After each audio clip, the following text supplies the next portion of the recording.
Die alleinerziehende Mutter verteidigte die Dame, der die Bedienung verweigert worden war, ohne einen Moment zu zögern.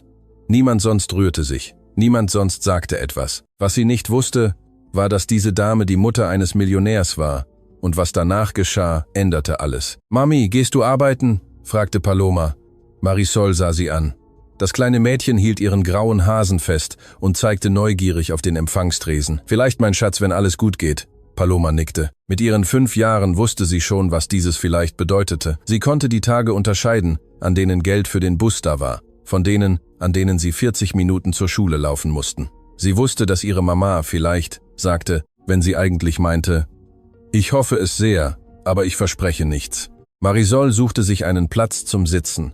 Sie war wie immer eine halbe Stunde zu früh gekommen. Sie hasste es, zu spät zu kommen. Sie hasste es, sich entschuldigen zu müssen. Sie zog es vor, zu warten, zu beobachten, sich vorzubereiten. Sie fand ein Ledersofa in der Nähe einer Säule und ging mit Paloma an ihrer Seite dorthin. Als sie sich setzte, bemerkte sie, wie weich das Leder war.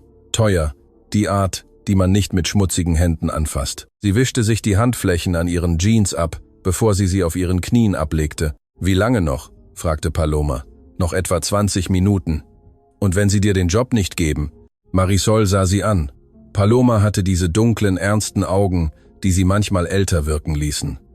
»Dann suchen wir einen anderen, mein Schatz. Es gibt immer einen anderen.« Sie log, aber es war eine notwendige Lüge. Seit 3 Monaten hangelte sie sich von Zeitarbeit zu Zeitarbeit, die nicht für die Miete, die Schulkleidung und das Essen reichte. Dieser Job als Nachtreinigungskraft war nicht das, was sie studiert hatte oder sich für ihr Leben vorgestellt hatte. Aber er zahlte fix und würde es ihr ermöglichen, zu Hause zu sein, wenn Paloma aufwachte. Das war genug. Eine ältere Frau betrat in diesem Moment den Raum. Senfarbener Strickpullover, blumige Bluse, Jeans mit abgenutzten Knien, gut geputzte schwarze Schuhe, obwohl der Absatz abgenutzt war. Sie trug eine Stofftasche, aus der Gemüse herausragte, und ihr graues Haar war zu einem tiefen Dutt zusammengebunden. Sie ging aufrecht, trotz der sichtbaren Müdigkeit in ihren Schritten. Sie ging direkt zum Empfangstresen. Der Mann am Anzug, der Papiere überprüfte, blickte auf und sein Gesicht veränderte sich. Es war nicht subtil. Es wechselte in weniger als einer Sekunde von neutral zu abfällig. »Guten Abend«, sagte die Frau mit klarer Stimme. »Ich komme, um meinen Sohn Emiliano Damaso zu sehen. Er erwartet mich.« Der Mann, dessen Namensschild Rodrigo Salinas, Empfangsleiter, zeigte, tat nicht einmal so, als würde er den Computer überprüfen. Er musterte sie von oben bis unten. Diesen Blick, der deine Kleidung, deine Schuhe, deine Tasche misst und in 3 Sekunden entscheidet, ob du Respekt verdienst. »Herr Damaso empfängt keine Besucher ohne Termin«, sagte er mit einem Ton, der klar machte, dass er sich nicht die Mühe machen würde, irgendetwas zu überprüfen. »Ich bin seine Mutter«, beharrte die Frau geduldig lächelnd. »Guadalupe Damaso. Er weiß, dass ich komme.« Rodrigo lachte kurz. »Klar. Und ich bin der Bundespräsident. Hören Sie, Frau, ich weiß nicht, was Sie hier suchen, aber Herr Damaso ist ein sehr beschäftigter Mann und kann nicht jeden empfangen, der behauptet, seine Familie zu sein. Ich muss Sie bitten zu gehen, bevor ich die Security rufen muss.« Marisol atmete tief durch. Paloma hörte auf zu schaukeln und beobachtete die Szene mit gerunzelter Stirn. Frau Guadalupe verlor nicht die Ruhe, öffnete ihre Tasche und holte ein altes Handy heraus, eines mit physischen Tasten, das niemand mehr benutzt. »Ich kann ihn gerne anrufen, dann können Sie es bestätigen.« »Nicht nötig.« Rodrigo hob die Hand, als würde er eine Fliege verscheuchen. »Die Security ist bereits unterwegs, Frau Guadalupe.« Nun war keine Geduld mehr auf ihrem Gesicht. Etwas Schlimmeres war da. Resignation, als wäre ihr das schon einmal passiert. Als wüsste sie genau, wie es enden würde. Sie steckte das Telefon langsam weg und trat einen Schritt zurück. »In Ordnung, ich gehe. Ich möchte meinem Sohn keine Probleme bereiten.« Rodrigo antwortete nicht einmal. Er sah bereits wieder auf seinen Bildschirm und ignorierte sie völlig. 2 junge Angestellte, die Dokumente in der Nähe des Tresens sortierten, kicherten. Einer flüsterte dem anderen etwas zu, und beide sahen Frau Guadalupe mit kaum verhohlener Spott an. Marisol sah alles, jede Sekunde, jede Geste, jedes unterdrückte Lachen. Paloma zupfte an ihrem Ärmel. »Mami, warum ist er so gemein zur Oma?« Die Frage traf direkt. Marisol schloss für einen Moment die Augen. Sie wusste, was sie tun sollte. Schweigen, auf ihren Zug warten, den Job bekommen.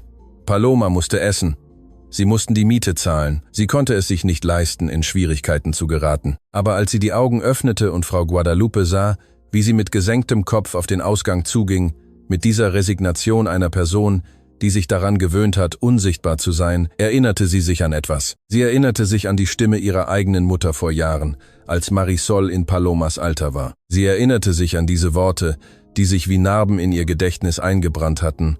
Akzeptiere niemals Ungerechtigkeiten, mein Kind, auch wenn es dich teuer zu stehen kommt, denn an dem Tag, an dem du schweigst, hast du etwas verloren, das dir niemand zurückgeben kann. Sie stand auf. Paloma, bleib hier, beweg dich nicht. Mami, bleib hier. Sie ging zum Tresen. Ihre Beine zitterten, aber ihre Schritte waren fest. Rodrigo blickte auf, als er sie mit diesem genervten Ausdruck sah, als würde er sich gleich mit einem weiteren Ärgernis herumschlagen müssen. Wie kann ich Ihnen helfen? Fragte er ohne das geringste Interesse. Entschuldigen Sie, sagte Marisol, und ihre Stimme war fester, als sie erwartet hatte. Ich habe gesehen, was gerade mit der Dame passiert ist. Rodrigo zog eine Augenbraue hoch. Und, ich finde, Sie haben sie schlecht behandelt. Sie wollte nur ihren Sohn sehen. Fräulein, das geht Sie nichts an. Sie haben recht, es geht mich nichts an, aber es ist trotzdem falsch. Einer der jungen Angestellten hörte auf zu lachen. Der andere verschränkte die Arme und sah Marisol neugierig an. Rodrigo richtete sich in seinem Stuhl auf. Sein Ausdruck änderte sich, es war nicht länger Ärger. Es war etwas Gefährlicheres. Sagen Sie mir, wie ich meine Arbeit zu machen habe. Ich sage Ihnen, dass diese Dame Respekt verdient. Sie haben nicht einmal überprüft, ob sie die Wahrheit sagte. Sie haben sie nur nach ihrer Kleidung beurteilt. Dieses Gespräch ist beendet. Rodrigo wandte sich wieder seinem Bildschirm zu. Es ist nicht beendet. Sie haben sie gedemütigt. Sie haben ihr das Gefühl gegeben, nichts wert zu sein. Und jetzt tun sie so, als wäre nichts passiert. Rodrigo stand langsam auf. Er war größer, als Marisol eingeschätzt hatte. Er beugte sich über den Tresen und sah sie direkt in die Augen. Wissen Sie was? Ich habe es satt. Wer sind Sie? Was machen Sie hier? Marisol atmete. Das war der Moment, in dem alles zusammenbrechen würde. Ich habe um 3 Uhr ein Vorstellungsgespräch für die Stelle als Nachtreinigungskraft. Rodrigo lächelte. Es war kein freundliches Lächeln. Es war das Lächeln von jemandem, der gerade eine Schwachstelle entdeckt hat.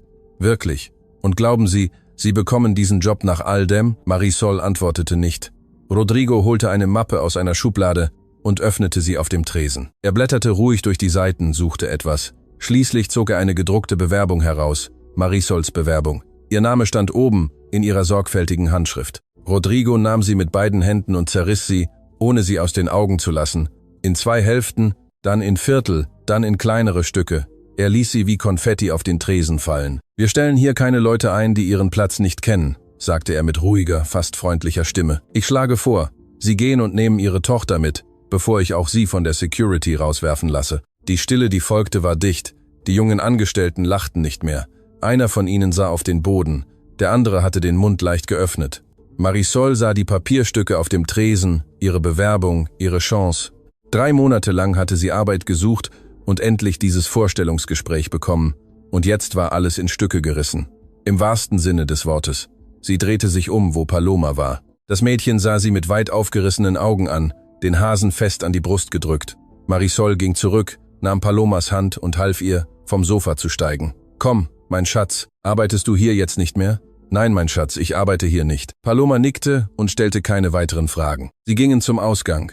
Kurz bevor sie die Türen durchquerten, sah Marisol Frau Guadalupe auf einer Bank vor dem Gebäude sitzen. Sie war allein, ihre Stofftasche auf dem Schoß, auf den Bürgersteig blickend. Marisol blieb stehen. Warte einen Moment, Paloma. Sie ging zu der Dame und setzte sich neben sie. Frau Guadalupe blickte überrascht auf. Sie sind diejenige, die da drinnen für mich gesprochen hat? Fragte sie. Ja, das hätten Sie nicht tun sollen, Kind. Jetzt haben Sie auch Ärger. Das ist egal. Wie? Egal. Ich habe gesehen, wie Sie Ihre Bewerbung zerrissen haben. Es war sowieso nicht der richtige Ort für mich. Marisol versuchte zu lächeln, aber es war nicht sehr überzeugend. Frau Guadalupe sah sie eindringlich an, als versuchte sie etwas zu verstehen. Warum haben Sie das getan? Sie kennen mich doch nicht. Marisol schwieg einen Moment. Dann zeigte sie auf Paloma, die ein paar Meter entfernt mit ihrem Hasen wartete, weil sie zugesehen hat. Und ich sage ihr immer, dass sie niemals Ungerechtigkeiten akzeptieren soll. Ich kann ihr das nicht nur mit Worten beibringen und dann schweigen, wenn es vor mir passiert. Frau Guadalupe lächelte. Es war ein kleines, aber echtes Lächeln. Wie heißen Sie, Kind? Marisol. Das ist Paloma. Guadalupe Damaso. Sie streckte die Hand aus und Marisol schüttelte sie. Danke, Marisol. Nicht viele Leute tun, was Sie getan haben. Ich habe nichts Wichtiges getan. Doch das haben Sie. Sie haben mir das Gefühl gegeben, dass ich noch etwas wert bin. Das ist wichtiger, als Sie glauben. Sie schwiegen einen Moment. Paloma kam näher und stellte sich neben Marisol, Frau Guadalupe neugierig ansehend. »Sind Sie in Ordnung, Frau?« fragte Paloma mit ihrer kleinen Stimme. Frau Guadalupe lachte leise. »Ja, meine Kleine, jetzt bin ich in Ordnung, dank deiner Mama.« Paloma nickte zufrieden und umarmte ihren Hasen wieder. Marisol stand auf. »Wir gehen jetzt. Passen Sie gut auf sich auf, Frau Guadalupe. Warten Sie.« Frau Guadalupe kramte in ihrer Tasche. »Lassen Sie mich Ihnen etwas geben, wenigstens für den Bus.« »Nein, wirklich nicht nötig. Bitte. Sie haben Ihren Job wegen mir verloren.« Marisol schüttelte den Kopf. »Ich habe nichts verloren, was es wert war. Und ich habe es nicht getan, um bezahlt zu werden. Ich habe es getan, weil es richtig war.« Frau Guadalupe sah sie mit etwas an, das wie Respekt, gemischt mit Staunen aussah. Schließlich nickte sie. »In Ordnung. Aber wenn Sie jemals etwas brauchen, egal was, suchen Sie mich. Sie finden mich auf dem Markt in der Altstadt. Ich verkaufe dort Gemüse.« Marisol lächelte. »Ich werde es mir merken.« Sie verabschiedeten sich mit einer kurzen Umarmung und Marisol nahm Paloma an der Hand. Sie gingen schweigend mehrere Minuten auf dem Bürgersteig entlang. Die Sonne begann bereits unterzugehen und die Luft wurde kühler. Paloma sprach schließlich: »Mami, wir haben das Richtige getan.« Marisol blieb stehen und bückte sich, um auf die Höhe ihrer Tochter zu kommen. Sie sah ihr in die Augen. »Ja, mein Schatz, wir haben das Richtige getan. Obwohl du jetzt keine Arbeit hast.« »Obwohl ich jetzt keine Arbeit habe.« Paloma dachte einen Moment nach und nickte dann. »In Ordnung, dann ist es gut.« Marisol umarmte sie fest und spürte, wie sich etwas in ihr, etwas, das den ganzen Tag verkrampft gewesen war, endlich ein wenig löste. Vielleicht hatte sie keine Arbeit. Vielleicht wusste sie nicht, wie sie die Miete für den nächsten Monat zahlen würden. Aber sie hatte diesen Moment, diese Gewissheit, dass sie Paloma etwas beigebracht hatte, das kein Gehalt kaufen konnte. Oben am 23. Stock des Firmengebäudes beendete Emiliano Damaso ein Meeting, das länger gedauert hatte als geplant. Er sah auf seine Uhr. 15 Uhr. Seine Mutter müsste seit 15 Minuten in der Lobby auf ihn warten. Er nahm seinen Sakko, verabschiedete sich von den Führungskräften und verließ den Konferenzraum. Im Aufzug wählte er die Nummer seiner Mutter. Es klingelte 5-mal, bevor sie abnahm. »Mama, wo bist du?« »Draußen, mein Sohn. Ich fahre schon nach Hause.« »Draußen?« Ich sagte: »Du sollst hochkommen.« »Warum bist du nicht hochgekommen?« Es gab eine Pause. »Ich konnte nicht, mein Sohn. Mach dir keine Sorgen. Wir sprechen später.« »Mama, warte. Ich komme runter. Beweg dich nicht.« Er legte auf, bevor sie antworten konnte. Der Aufzug fuhr langsam, zu langsam. Emiliano trommelte ungeduldig mit den Fingern auf seinen Schenkel. Als sich die Türen schließlich am Erdgeschoss öffneten, stieg er schnell aus und suchte seine Mutter. Sie war nicht da. Er ging zum Empfangstresen. Rodrigo sah ihn kommen und richtete sich sofort auf, zog seine professionellste Miene auf. »Herr Damaso, guten Abend. Hast du meine Mutter vorhin reinkommen sehen?« Rodrigo blinzelte. »Ihre Mutter, Sir?« »Ja, Rodrigo, meine Mutter. Eine Dame mit grauem Haar, senffarbenem Pullover. Hast du sie gesehen oder nicht?« Rodrigo schluckte. Sein Gesicht begann Farbe zu verlieren. Sir, eine Dame kam und sagte, sie sei ihre Mutter, aber was?« Aber sie hatte keinen Termin, und ich dachte das. Emiliano sah ihn eindringlich an. Sein Kiefer spannte sich an. »Du dachtest was, Rodrigo?« »Ich dachte, es sei jemand, der, ich weiß nicht, sich etwas zunutze machen wollte. Hast du einen Ausweis verlangt? Mit meiner Assistentin überprüft? Mein Büro angerufen?« Rodrigo öffnete den Mund, aber es kam kein Laut heraus. Emiliano trat einen Schritt auf ihn zu. »Was hast du meiner Mutter gesagt?« »Ich sagte ihr, dass sie keine Besucher ohne Termin empfangen und dass sie gehen soll.« Emiliano schloss die Augen und atmete tief durch. Als er sie öffnete, war seine Stimme gefährlich ruhig. »Noch etwas?« Rodrigo sah auf den Boden. Er antwortete nicht. Einer der jungen Angestellten, der Dokumente sortiert hatte, räusperte sich. »Herr Damaso, es gab noch etwas.« Emiliano drehte sich zu ihm um. »Sprich.« »Eine Dame hat ihre Mutter verteidigt. Sie sagte Rodrigo, dass er sie schlecht behandelt hatte. Und er hat ihre Bewerbung vor allen zerrissen. Die Dame hatte ein Vorstellungsgespräch.« Emiliano sah Rodrigo wieder an. »Stimmt das?« Rodrigo nickte kaum, ohne aufzusehen. »Ich will die Kameras jetzt sehen.« Das Sicherheitsbüro roch nach altem Kaffee und heißem Plastik.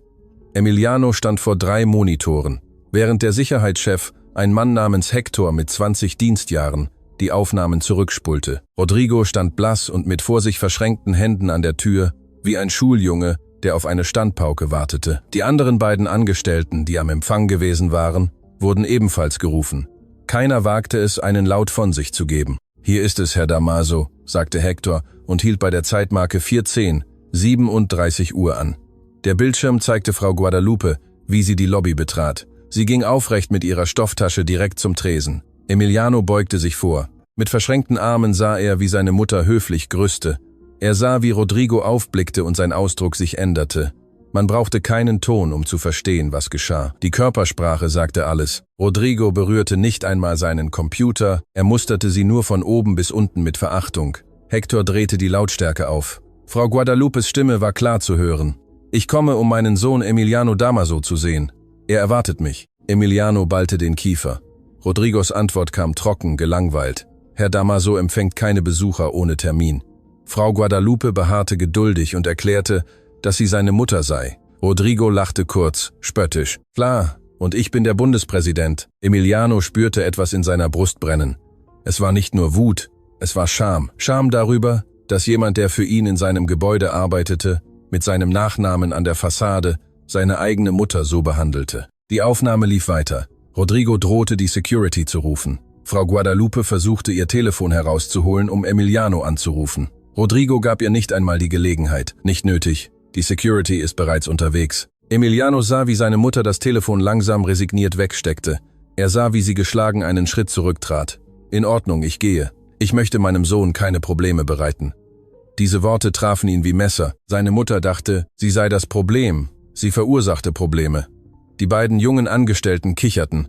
Emiliano drehte sich zu ihnen um.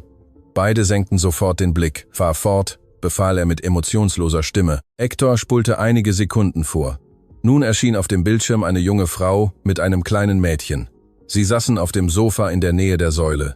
Das Mädchen hielt einen Plüschhasen. Emiliano beobachtete sie. Die Frau sah alles aufmerksam an, nicht mit der Neugier eines Touristen, sondern mit der Aufmerksamkeit von jemandem, der auf etwas Wichtiges wartete. Das Mädchen sagte etwas und zeigte auf den Tresen. Die Frau antwortete, dann suchte sie sich einen Platz zum Sitzen. Sie wischte sich die Hände an ihren Jeans ab, bevor sie das Sofa berührte. Diese kleine Geste, so vielsagend. Jemand, der es gewohnt war, nichts zu verschmutzen, was nicht ihr eigen war. Jemand, der wusste, was es heißt, nichts zu haben. Die Kamera fing den Moment ein, als Frau Guadalupe sich dem Tresen näherte.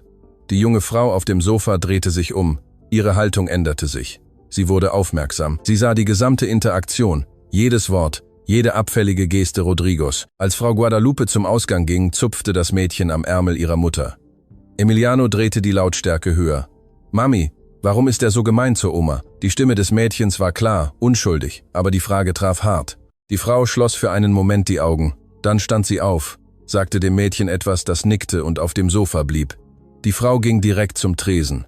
Emiliano richtete sich auf. Rodrigo blickte genervt auf, als die Frau sich näherte. »Wie kann ich Ihnen helfen?« Sein Tonfall war der von jemandem, der überhaupt nicht helfen wollte. »Entschuldigen Sie, ich habe gesehen, was gerade mit der Dame passiert ist.« Rodrigo zog eine Augenbraue hoch. »Und, ich finde, Sie haben sie schlecht behandelt. Sie wollte nur ihren Sohn sehen.« Emiliano spürte, wie sich etwas in seiner Brust änderte. Da war etwas in der Stimme dieser Frau. Fest, aber nicht aggressiv. Klar, aber nicht überheblich. Rodrigo sagte ihr, dass es sie nichts angehe. Sie stimmte zu. »Sie haben recht. Es geht mich nichts an, aber es ist trotzdem falsch.« Emiliano lächelte fast. Fast. Das Gespräch eskalierte schnell. Die Frau wich nicht zurück. Sie ließ sich nicht einschüchtern. Sie sagte Rodrigo direkt, dass er Frau Guadalupe gedemütigt, sie nach ihrer Kleidung beurteilt und nichts überprüft hatte. Rodrigo fragte schließlich, wer sie sei. Die Antwort kam klar. »Ich habe um 3 Uhr ein Vorstellungsgespräch für die Stelle als Nachtreinigungskraft.« Emiliano schloss die Augen. Er wusste, was kam. Rodrigo lächelte auf dem Bildschirm, dieses giftige Lächeln. Er holte eine Mappe heraus, suchte in den Papieren, zog eine Bewerbung heraus, zerriss sie langsam, ihr in die Augen schauend, zerriss sie in kleine Stücke und ließ sie wie Konfetti auf den Tresen fallen. »Wir stellen hier keine Leute ein, die ihren Platz nicht kennen.« Emiliano öffnete die Augen und sah Rodrigo an, der mit gesenktem Kopf an der Tür stand. »Das hast du ihr gesagt?« fragte Emiliano mit gefährlich leiser Stimme. Rodrigo antwortete nicht. Auf dem Bildschirm sah die Frau die Papierstücke an. Sie weinte nicht, sie schrie nicht. Sie drehte sich nur um, ging zu dem Mädchen, half ihr vom Sofa und sie gingen zusammen hinaus. Kurz bevor sie aus dem Kamerabereich verschwanden, sah Emiliano etwas in ihrem Gesicht. Es war nicht Niederlage, Es war Würde. Hector pausierte die Aufnahme. Die Stille am Büro war dicht. Emiliano atmete mehrmals tief durch, bevor er sprach. Hector, hast du die Außenkameras? Ja, Herr Damaso. Zeig sie mir. Hector wechselte den Monitor. Die Außenkamera zeigte den Eingang des Gebäudes und einen Teil des Bürgersteigs. Frau Guadalupe saß allein auf einer Bank und blickte auf den Boden. Ein paar Sekunden später kamen die junge Frau und das Mädchen heraus. Die Frau blieb stehen, sagte dem Mädchen etwas und ging auf Frau Guadalupe zu. Sie setzte sich neben sie. Hector drehte den Ton auf, aber die Qualität war schlecht. Man hörte nur Fragmente. Das hätten Sie nicht tun sollen. Das ist egal. Warum haben Sie das getan? Die Antwort der Frau war klar. Sie zeigte auf das Mädchen, weil sie zugesehen hat. Und ich sage ihr immer, dass sie niemals Ungerechtigkeiten akzeptieren soll. Ich kann ihr das nicht nur mit Worten beibringen und dann schweigen, wenn es vor mir passiert. Emiliano spürte einen unbekannten Druck in der Brust, etwas, das er seit Jahren nicht gefühlt hatte. Respekt, Bewunderung. Diese Frau hatte gerade ihre einzige Arbeitsmöglichkeit verloren, um eine Fremde zu verteidigen. Und ihr Grund war nicht heldenhaft oder dramatisch. Er war einfach, weil ihre Tochter zusah, weil sie ihr etwas Wichtiges beibrachte. Die beiden Frauen sprachen noch ein wenig. Das Mädchen kam näher und fragte, ob Frau Guadalupe in Ordnung sei. Frau Guadalupe lachte. Sie wirkte leichter, weniger besiegt. Schließlich verabschiedeten sie sich mit einer Umarmung und die junge Frau ging mit dem Mädchen an der Hand. Emiliano sah, wie sie um die Ecke verschwanden. »Schalt ab«, sagte er.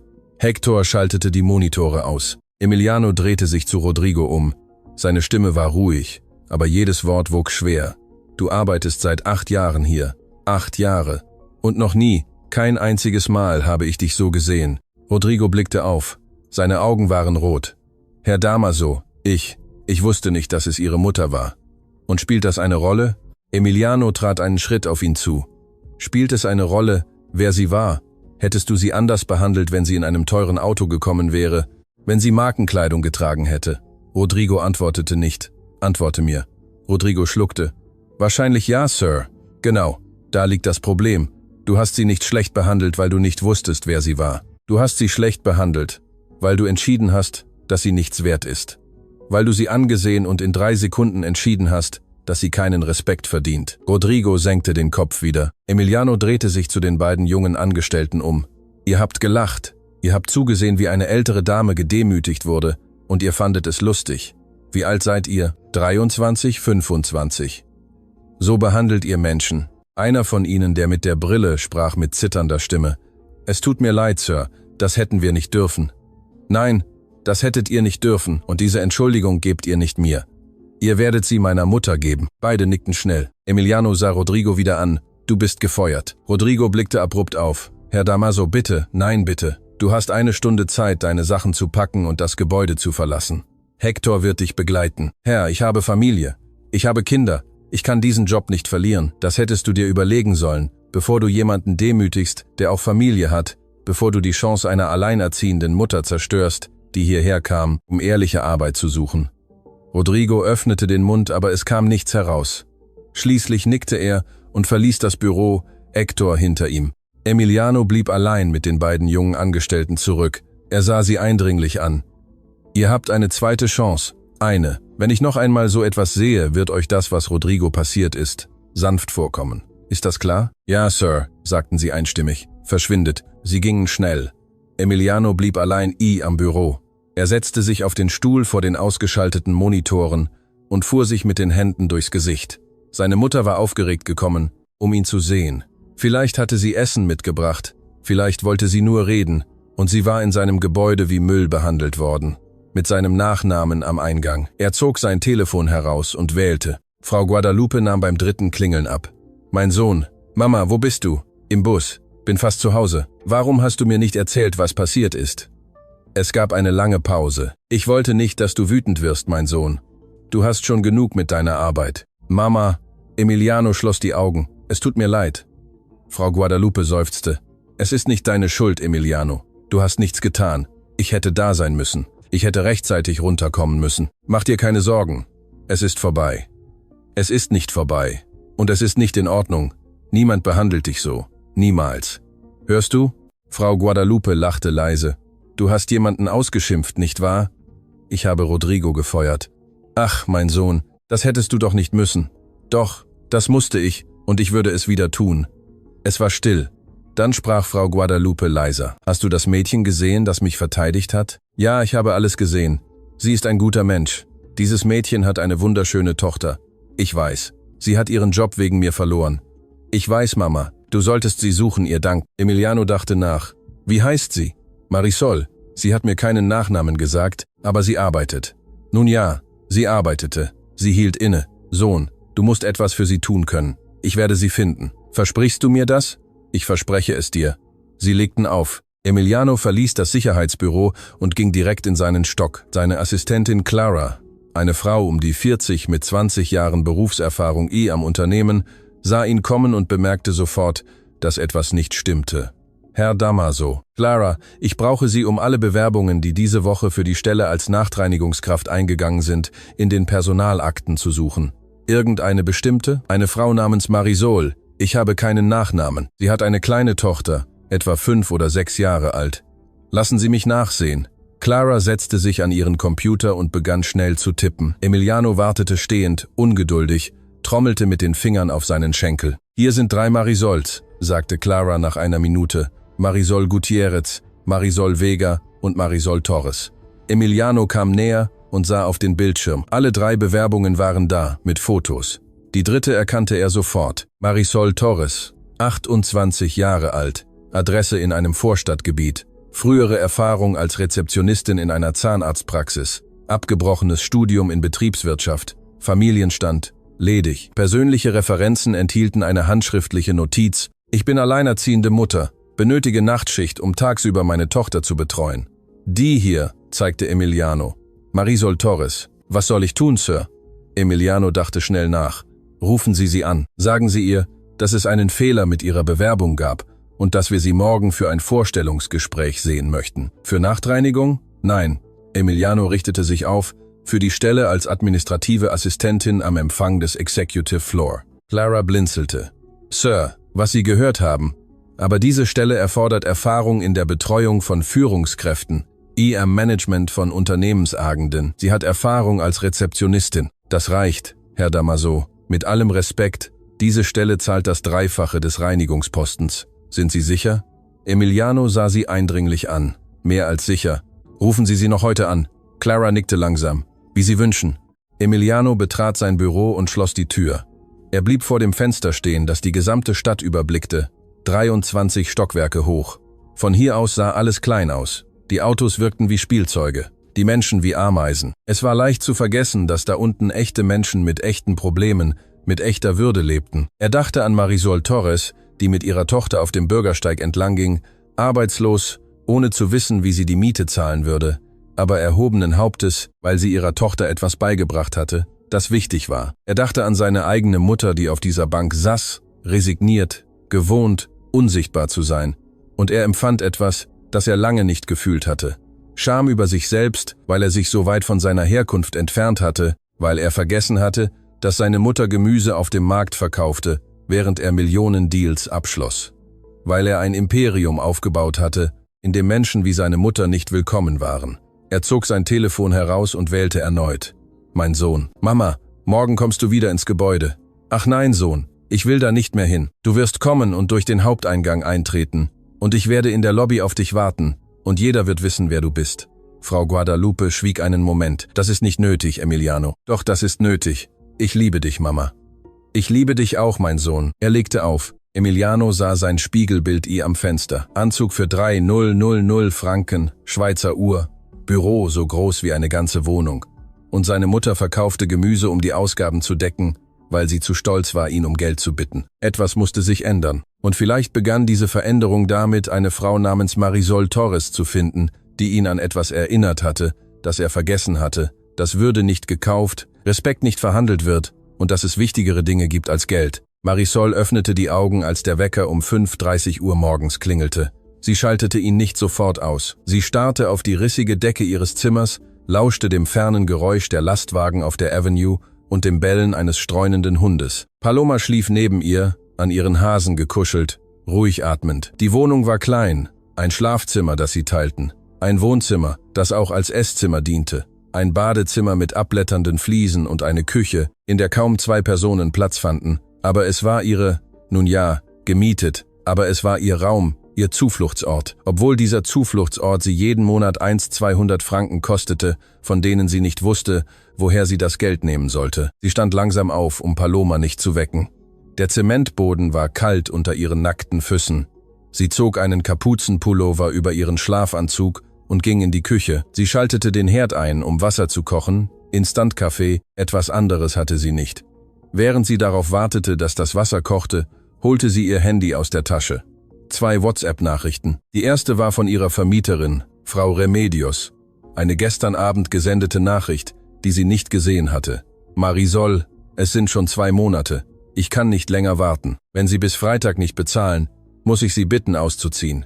Die zweite Nachricht war von einer unbekannten Nummer. Sie öffnete sie. Guten Morgen, Marisol Torres. Hier ist Clara Sandoval, Executive Assistant des Damaso Firmengebäudes.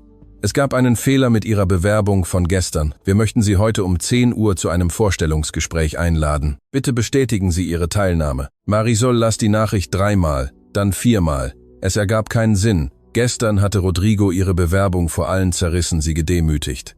Er hatte ihr gesagt, dass sie nicht eingestellt werden würde. Welcher Fehler? Welches Vorstellungsgespräch? Vielleicht war es ein Scherz. Oder schlimmer noch, vielleicht wollte Rodrigo sie wieder demütigen. Aber die Nachricht kam von einer Firmennummer und sagte Clara Sandoval, Executive Assistant, nicht Rodrigo Salinas. Das Wasser begann zu kochen. Sie schaltete den Herd aus und goss den Kaffee ein. Sie setzte sich auf einen der beiden Stühle in der Küche und sah die Nachricht noch einmal an. Wenn es echt war, wenn sie wirklich zu einem Vorstellungsgespräch eingeladen wurde, bedeutete das eine weitere Chance, einen weiteren Versuch. Aber wenn sie hinging und es sich als Falle oder Missverständnis herausstellte, würde sie den Morgen verlieren, und sie brauchte diesen Morgen, um Bewerbungen an anderen Orten abzugeben. Sie atmete tief durch, sie schrieb eine Antwort. Guten Morgen. Ich bestätige meine Teilnahme. Ich werde um 10 Uhr da sein. Danke. Sie schickte die Nachricht, bevor sie es bereute. Die Antwort kam fast sofort. Perfekt. Wir erwarten Sie am Empfang des 23 Stockwerks, nicht I am Erdgeschoss. Fragen Sie nach mir. Clara Sandoval. Marisol runzelte die Stirn. 23 Stock. Gestern war das Vorstellungsgespräch für die Reinigung. Warum luden Sie in den Executive Floor ein? Etwas stimmte nicht, aber sie hatte bereits bestätigt. Sie hatte sich bereits verpflichtet. Sie trank ihren Kaffee langsam und dachte nach. Paloma wachte eine halbe Stunde später auf, kam aus dem Schlafzimmer, rieb sich die Augen, ihren Hasen am Ohr ziehend. Sie kletterte auf den Stuhl neben Marisol und legte ihren Kopf auf ihren Arm. Guten Morgen, mein Schatz. Guten Morgen, Mami. Ist es Zeit für die Schule? Noch nicht. Es sind noch etwa 2 Stunden. Und du gehst wieder Arbeit suchen? Marisol streichelte ihr Haar. Ich habe ein Vorstellungsgespräch. Paloma hob den Kopf. An dem Ort von gestern? Ja. Ist der böse Mann nicht mehr da? Marisol lächelte kaum. Ich weiß es nicht, mein Schatz. Ich hoffe nicht. Sie frühstückten Haferbrei mit etwas Zucker und Banane. Es war das, was da war. Um 7:30 Uhr badete Marisol Paloma, zog ihr die Schuluniform an, kämmte ihr Haar zu 2 Zöpfen und bereitete ihr Mittagessen vor. 2 belegte Brote mit Bohnenpaste und einen Apfel. Es war nicht viel, aber es war das, was sie ihr geben konnte. Sie verließen die Wohnung um 8 Uhr. Die Schule war 20 Gehminuten entfernt. Paloma ging schweigend, schaute auf die Straßen, grüßte die Straßenverkäufer, die sie bereits kannte. Herrn Müller, der Brezeln verkaufte, Frau Meier, die ihren Zeitungsstand öffnete, den Mann, der Maiskolben aus einem rostigen Karren verkaufte. Alle kannten sie, alle grüßten Paloma. Sie kamen um 8:20 Uhr in der Schule an. Marisol bückte sich vor Paloma und richtete ihren Pullover. Benimm dich gut. Ja, ich benehme mich immer gut, Mami. Ich weiß, du bist das beste Mädchen der Welt. Paloma lächelte und umarmte sie fest. Dann rannte sie auf den Hof, wo ihre Freundin Sophie bereits auf sie wartete. Marisol sah sie weggehen und spürte das vertraute Gewicht in ihrer Brust. Dieses Gewicht, ihr mehr geben zu wollen, das Paloma haben sollte, was andere Mädchen haben. Neue Spielsachen, Kleidung, die nicht geerbt war, Geburtstage mit Kuchen und Pinata. Sie ging zurück zur Wohnung, duschte schnell mit kaltem Wasser, weil der Boiler seit Wochen kaputt war und sie kein Geld hatte, ihn zu reparieren. Sie zog ihr Bestes an, eine schwarze Anzughose, die an den Knien bereits glänzte, eine weiße Bluse, die sie am Vorabend sorgfältig gebügelt hatte, schwarze flache Schuhe, die sie auf dem Flohmarkt für 15 Franken gekauft hatte. Sie kämmte sich, trug etwas Wimperntusche auf, die sie noch hatte, und sah sich Ei am Spiegel an. Sie sah nicht schlecht aus. Sie sah müde aus, aber präsentabel.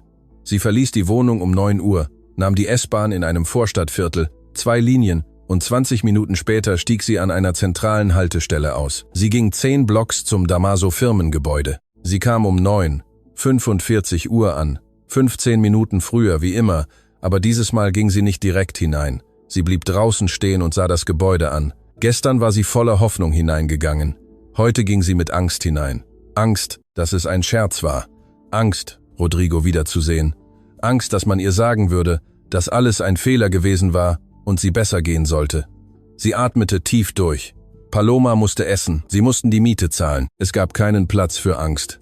Sie trat ein. Die Lobby war wie gestern. Glänzende Böden, Kronleuchter, Menschen, die schnell mit Aktenkoffern gingen. Aber etwas war anders. Am Empfangstresen war nicht Rodrigo, da war eine junge Frau, etwa 25 Jahre alt, mit einem freundlichen Lächeln. Marisol näherte sich vorsichtig. »Guten Morgen. Ich habe um 10 Uhr einen Termin mit Clara Sandoval am 23. Stock.« Die Rezeptionistin überprüfte ihren Computer. »Name, Marisol Torres.« »Ja, hier ist es. Bitte gehen Sie. Die Aufzüge sind hinten links. 23. Stock.« »Danke.« Marisol ging zu den Aufzügen. Es gab 3.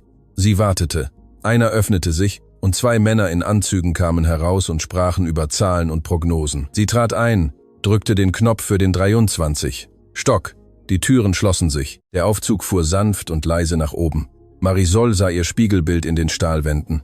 Sie sah klein aus. Fehl am Platz. Der Aufzug hielt. Die Türen öffneten sich. Der 23. Stock war anders. Es gab nicht das Gewirr der Lobby.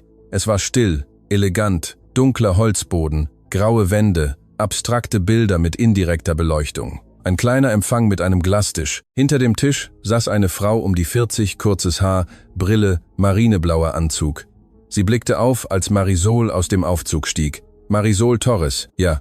Die Frau stand auf und streckte die Hand aus. Clara Sandoval, schön, Sie kennenzulernen. Marisol schüttelte ihre Hand. Sie war kalt, aber fest. Danke, dass Sie gekommen sind. Bitte nehmen Sie Platz. Es gab 2 Ledersessel vor dem Schreibtisch. Marisol setzte sich auf einen. Clara setzte sich wieder an ihren Platz und öffnete eine Mappe. Zuerst möchte ich mich für das entschuldigen, was gestern am Erdgeschoss passiert ist. Marisol blinzelte. Das hatte sie nicht erwartet. Herr Damaso hat die Sicherheitsaufnahmen gesehen. Er hat gesehen, was mit seiner Mutter passiert ist und was sie getan haben. Rodrigo Salinas arbeitet nicht mehr hier. Marisol wusste nicht, was sie sagen sollte. Clara fuhr fort. Herr Damaso möchte sich persönlich bei Ihnen bedanken. Aber vorher möchte ich mit Ihnen über eine Stelle sprechen, die wir frei haben. Ich habe mich für die Nachtreinigung beworben. Ich weiß, aber diese Stelle ist für Sie nicht mehr verfügbar. Marisol spürte, wie ihr etwas in den Magen sank. Klar, es war zu schön, um wahr zu sein. Ich verstehe. Clara sah sie eindringlich an. Ich glaube nicht, dass Sie verstehen. Sie ist nicht verfügbar, weil wir Ihnen etwas anderes anbieten möchten. Sie holte ein Blatt Papier aus der Mappe und schob es über den Schreibtisch zu Marisol, administrative Assistentin am Executive-Empfang. Arbeitszeit von 8 bis 16 Uhr, Montag bis Freitag. Monatsgehalt von 12.000 Franken plus Sozialleistungen. Krankenversicherung inklusive. Marisol las das Blatt, dann las sie es noch einmal. 12.000 Franken. Das Dreifache des Reinigungspostens. Tagesschicht, Leistungen, Krankenversicherung. Es muss ein Fehler sein. Es gibt keinen Fehler. Ich habe keine Erfahrung in der Executive-Rezeption. Ich habe nur in einer Zahnarztpraxis gearbeitet. Ich weiß nicht, wie man Unternehmensagenden verwaltet. Das können Sie lernen. Sie haben Erfahrung am Kundenservice. Das ist das Wichtigste. Marisol schüttelte den Kopf. Ich verstehe nicht, warum. Clara lehnte sich in ihrem Stuhl zurück. Möchten Sie ehrlich sein, bitte? Herr Damaso war beeindruckt von dem, was Sie gestern getan haben. Nicht viele Leute opfern ihre einzige Arbeitsmöglichkeit, um einen Fremden zu verteidigen. Das sagt viel über Ihren Charakter aus. Ich habe es nicht getan, um jemanden zu beeindrucken. Ich weiß, deshalb ist es so beeindruckend. Marisol sah das Blatt noch einmal an. 12.000 Franken. Sie konnte die Miete zahlen, sie konnte echtes Essen kaufen. Sie konnte den Boiler reparieren. Sie konnte Paloma neue Schuhe kaufen. Und was wollen Sie dafür? Clara runzelte die Stirn. Dafür schenkt niemand etwas. Schon gar nicht so einen Job. Was erwarten Sie von mir? Clara lächelte kaum. Es war ein trauriges Lächeln, dass Sie Ihre Arbeit machen. Nichts mehr, nichts weniger. Marisol war nicht überzeugt. Das musste eine Falle sein. Es musste noch etwas geben. Clara schien ihre Gedanken zu lesen. Sehen Sie, Marisol, ich verstehe Ihr Misstrauen. Gestern wurden Sie schrecklich behandelt. Sie haben Ihre Chance verloren, weil Sie das Richtige getan haben. Es ist natürlich, dass Sie denken, das sei zu schön, um wahr zu sein, aber das ist es nicht. Es ist nur ein Job, den Sie sich verdient haben, nicht durch das, was Sie können, sondern durch das, was Sie sind. Und wer bin ich? Jemand, der Ihrer Tochter beibringt, dass Würde wichtiger ist als Bequemlichkeit. Jemand, der nicht schweigt, wenn sie eine Ungerechtigkeit sieht. Das ist die Art von Mensch, die wir hier wollen. Marisol spürte etwas Seltsames in ihrer Kehle wie einen Kloß, der sie am Sprechen hinderte. Kann ich darüber nachdenken? Clara nickte. Klar, nehmen Sie sich so viel Zeit, wie Sie brauchen. Wann brauchen Sie eine Antwort? Noch heute, wenn möglich. Die Stelle müssen wir bald besetzen. Marisol sah das Blatt noch einmal an. 12.000 Franken. Krankenversicherung. Leistungen. Arbeitszeiten, die es ihr ermöglichten, Paloma von der Schule zu bringen und abzuholen. Es war perfekt. Zu perfekt. Kann ich Herrn Damaso treffen, bevor ich mich entscheide? Clara schien überrascht. Sie wollen ihn treffen. Wenn ich hier arbeiten werde, möchte ich wissen, mit wem ich arbeite. Ich möchte der Person ins Gesicht sehen, die mir das anbietet. Clara lächelte. Dieses Mal war es ein echtes Lächeln. Das scheint mir fair. Lassen Sie mich sehen, ob er verfügbar ist. Sie nahm das Telefon von ihrem Schreibtisch und wählte eine Nebenstelle. Herr Damaso, entschuldigen Sie die Unterbrechung. Marisol Torres ist hier. Sie möchte mit Ihnen sprechen, bevor sie die Stelle annimmt. Pause. Ja, Herr, verstanden. Sie legte auf. Er sagt, Sie sollen reinkommen. Es ist die Tür am Ende des Flurs, die mit seinem Namen. Marisol stand auf. Ihre Beine zitterten ein wenig, aber sie ging entschlossen. Sie ging den Flur entlang. Es gab mehrere Türen mit Schildern. Abteilungsleiter, Finanzdirektor, Personalchef. Am Ende eine größere Tür, ein goldenes Schild. Emiliano Damaso, Generaldirektor. Sie klopfte zweimal. Herein, sie öffnete. Das Büro war riesig. Vom Boden bis zur Decke reichende Fenster mit Blick auf die ganze Stadt, ein Schreibtisch aus dunklem Holz, Regale mit Büchern und Trophäen. Ein Mann stand mit dem Rücken zum Fenster. Dunkelgrauer Anzug, schwarzes, zurückgekämmtes Haar, aufrechte Haltung. Er drehte sich um, als Marisol eintrat. Er war jünger, als sie erwartet hatte, vielleicht Ende 30. Groß, markante Gesichtszüge, dunkle Augen, die sie aufmerksam ansahen. Marisol Torres. Herr Damaso, bitte, setzen Sie sich. Er zeigte auf einen Stuhl vor seinem Schreibtisch. Marisol setzte sich. Er blieb einen Moment stehen, als suchte er nach den richtigen Worten. Schließlich sprach er. Gestern haben Sie meine Mutter verteidigt, als niemand sonst es tat. Marisol antwortete nicht. Sie wusste nicht, was sie sagen sollte. Ich habe die Aufnahmen gesehen. Ich habe gesehen, wie man sie behandelt hat. Ich habe gesehen, wie sie ihre einzige Arbeitsmöglichkeit verloren haben, weil sie das Richtige getan haben. Und ich habe gesehen, wie sie ihrer Tochter erklärt haben, warum sie es getan haben. Er näherte sich dem Schreibtisch, setzte sich aber nicht hin. Er blieb mit den Händen auf dem Holz stehen.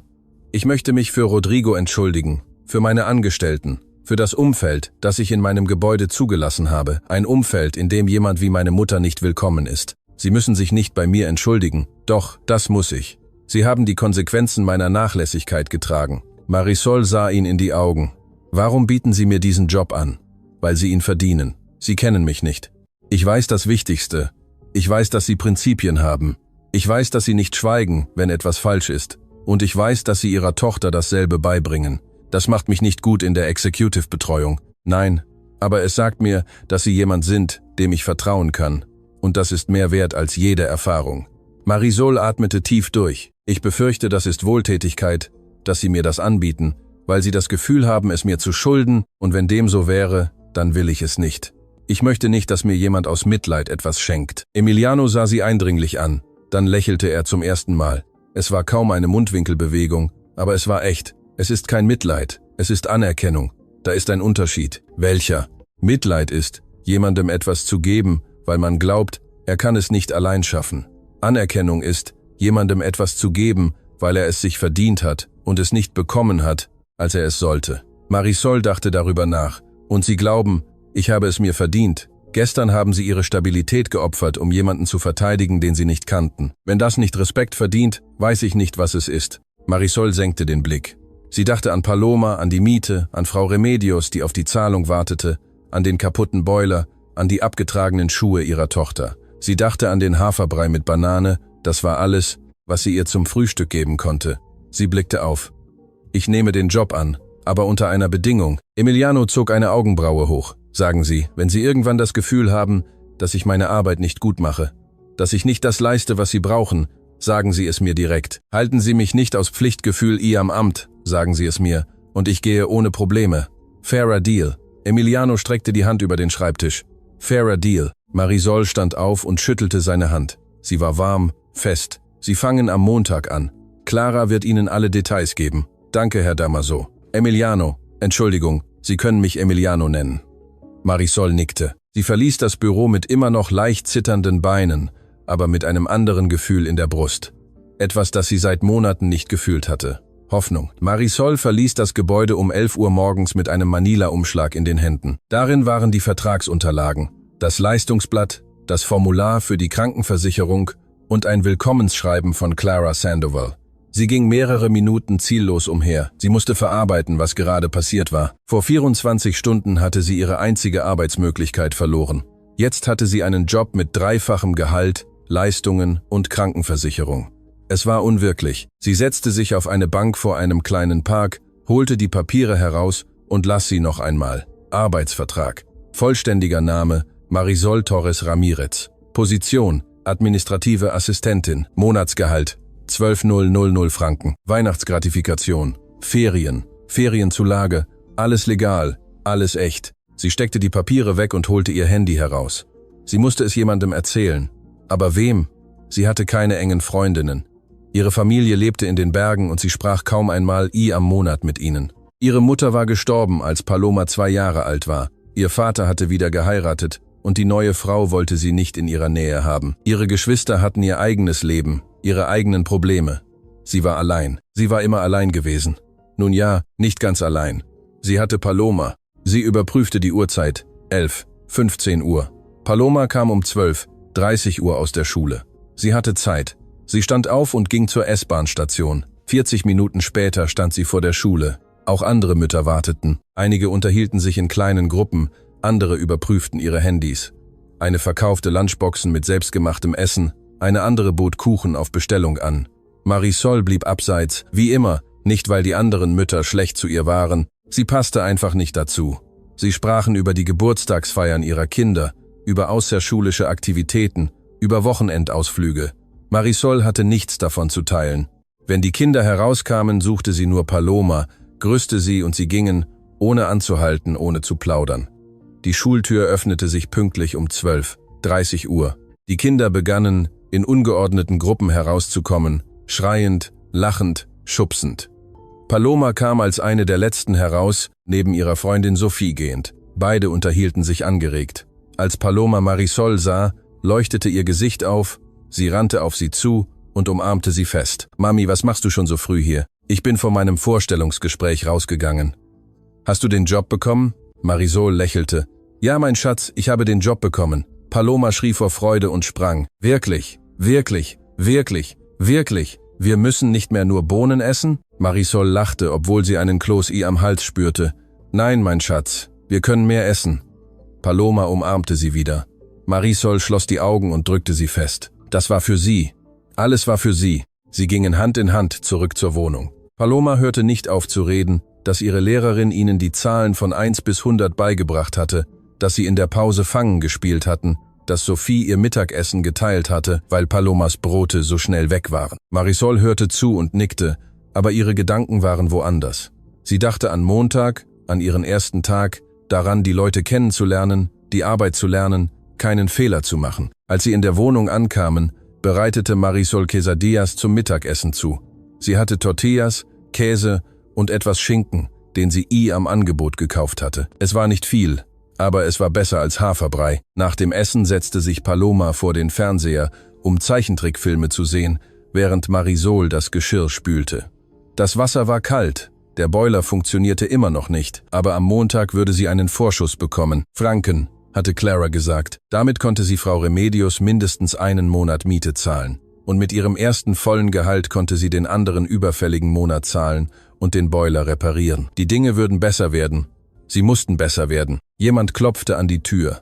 Marisol trocknete sich die Hände und ging öffnen. Es war Frau Remedios, Ende 60, schwarz gefärbtes Haar mit grauen Wurzeln, geblümtes Kleid und Plastikschlappen. Sie trug ein Notizbuch, in dem sie die Mieten all ihrer Mieter notierte. »Guten Tag, Marisol.« »Guten Tag, Frau Remedios. Ich komme wegen der üblichen Sache.« Ich weiß. Sehen Sie, ich habe einen Job bekommen. Ich fange am Montag an und bekomme einen Vorschuss. Am Montag zahle ich Ihnen einen Monat. Frau Remedios seufzte. Das haben Sie mir letzten Monat auch gesagt. Ich weiß, aber dieses Mal ist es wahr. Ich habe den Vertrag hier. Sie ging schnell in die Wohnung, holte den Manila-Umschlag heraus und zeigte Frau Remedios die Papiere. Die Dame überprüfte sie misstrauisch. 12.000 Franken. Ja, und wann bekommen Sie das Geld? Am Montag bekomme ich einen Vorschuss und am letzten Tag des Monats das volle Gehalt. Frau Remedios dachte nach. Schließlich nickte sie. In Ordnung, ich warte bis Montag auf Sie. Aber wenn Sie mir am Montag nicht bezahlen, müssen Sie gehen. Ich kann nicht länger warten, Marisol. Ich habe Ausgaben. Ich verstehe. Am Montag ohne Verzug. Frau Remedios ging. Marisol schloss die Tür und atmete tief durch. Eine Sorge weniger. Temporär, aber weniger. Das Wochenende verging langsam. Marisol putzte die Wohnung von oben bis unten. Sie wusch alle schmutzigen Kleider. Sie bügelte ihre weiße Bluse und ihre schwarze Hose für Montag. Sie suchte in ihrem Schrank, was sie sonst noch tragen konnte, um bei der Arbeit präsentabel zu sein. Sie hatte noch 2 Blusen, eine marineblaue und eine graue, eine dunkle Jeans, die noch gut aussah, einen schwarzen Rock, der bis zum Knie reichte. Damit konnte sie 5 verschiedene Outfits zusammenstellen, indem sie rotierte. Es war nicht viel, aber es war genug. Am Sonntagabend schlief sie kaum. Sie lag wach und starrte an die Decke. Dachte an alles, was schiefgehen konnte, dass sie zu spät kommen würde, dass sie die Anweisungen nicht verstehen würde, dass sie etwas falsch machen und am ersten Tag entlassen werden würde, dass Emiliano merken würde, dass er einen Fehler gemacht hatte, sie einzustellen. Um 5 Uhr morgens gab sie auf, stand auf, duschte kalt, zog sich sorgfältig an, weiße Bluse, schwarze Hose, geputzte Schuhe, kämmte sich die Haare und band sie zu einem tiefen Pferdeschwanz, etwas Wimperntusche, mehr nicht. Sie hatte kein weiteres Make-up. Sie weckte Paloma um 6 Uhr. Das Mädchen rieb sich verschlafen die Augen. »Ist es schon soweit, Mami?« »Ja, mein Schatz. Beeil dich, heute ist mein erster Tag.« Paloma wachte abrupt auf. »Stimmt, dein erster Tag. Bist du nervös?« »Ein bisschen.« »Keine Sorge, du schaffst das. Du bist die beste Mama der Welt.« Marisol lächelte und küsste sie auf die Stirn.